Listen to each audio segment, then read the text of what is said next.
साईं सकीना सलामुल्लाह अलैहा उम्र नंढी तस दुख वडा डिठा थे जेके रोवण आया हो न तवजो मुझे तरफ हुजे। साईं जी उम्र नंढी आ दुख वडा डिठा थई। जुमलो मटाए करे अर्ज क्या साईं जी जिंदगी नंढड़ी हुई उम्र नंढड़ी हुई ताजिया ना वडा। जुमलो मटाए कर अर्ज क्या साईं नाज़ुक हुई करबला जी रेत तत्तल हुई।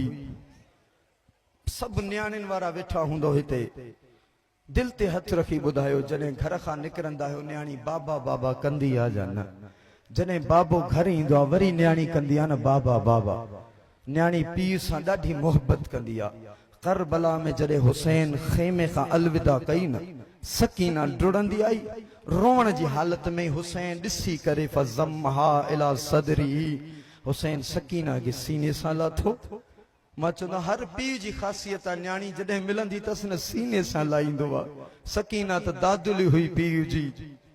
जडे मां अर्ज क्या मौला ता जिंदा हो सकीना जो रोवण बर्दाश्त न कियो तहां खां पो सकीना के खाली हथन में जमन अल अतश जो सदाऊं ॾींदी थी रहे पानी पानी चवंदी थी रहे पानी त कोई नथो ॾे हर हिकु ताज़िया नथो हणे। सकीना के जॾहिं हुसैन ॾिठो न रोए थी फज़म्महा इला सदरिही सीने सां लाथई व क़ब्बल मा बैन ऐनैहा हिन जगह खां बोसा वठंदो रहियो चुमंदो रहियो। फसम्ह दुमुआहा सकीना जा लुड़क साफ कंदो रहियो हुसैन। मां चवंदा हाय गुरबत सकीना तुझी ॾाढी किस्मत भली ही जो बाबा जिंदा हुई तोखे रोण भी न पियो ॾे सकीना। आखिर हुसैन घुरी इजाजत थी मैदान मौत ॾे वञा। सकीना ॾिसी जेके रोवण आया उन करबला ॾे ख्याल कजो। हुसैन इजाजत घुरी सकीना चेस बाबा या अबत इस्तस्लमत लिल मौत बाबा छा पाण के मौत जे हवाले था कयो। हुसैन फरमायो कैफ ला यस्तस्लिमो ओ मुझी प्यारी धी जंजा साथी न हुंदा त वे मौत जे हवाले थींदा। मन ला नासिर लहू जंजा साथी न हुंदा त वे मौत जे हवाले थींदा।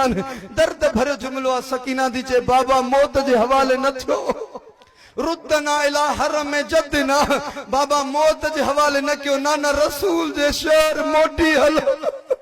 रुदना इला हरम जदना ओ मुझा बाबा नाना रसूल जे शहर मोटी हलो। कालल हुसैन हयात लो तोरे को मुझी थी 8 ॾींहं थी यार चवंदो तो रहा राजी ना हो इजाजत दो मोटी वञो। हाय गुरबत हुसैन हुसैन के मिली इजाजत आयो मैदान मौत। सकीना एक मरतबो डुड़ंदी आई या बाबा वट शिमर कमीनो आ जलस अला सदरी हुसैन जे सीने ते वेठो हुसैन जे जुल्फन में हथ विधा तई हुसैन जे सर में लत हईंदई हुसैन जमीन से लगी वरी मोटी आयो जी बतूल के मदीने में के कमीने लत सकीना डुड़ंदी अची करे चेदी बाबा इला रूस ना बाबा मुडे सर खणी त दिसो न।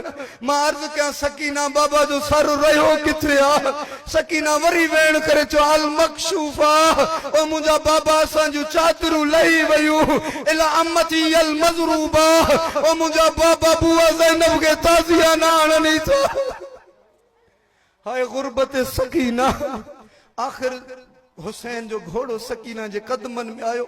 सकीना दे एक मरतबो चेस या जवाद हल अभी सुख या अभी अम कुतलात शानन ओ बाबा जा घोड़ा छा बाबा के पानी पियारे कुठो या प्यासो कुठो। इन्ना लिल्लाहि व इन्ना इलैहि राजिऊन।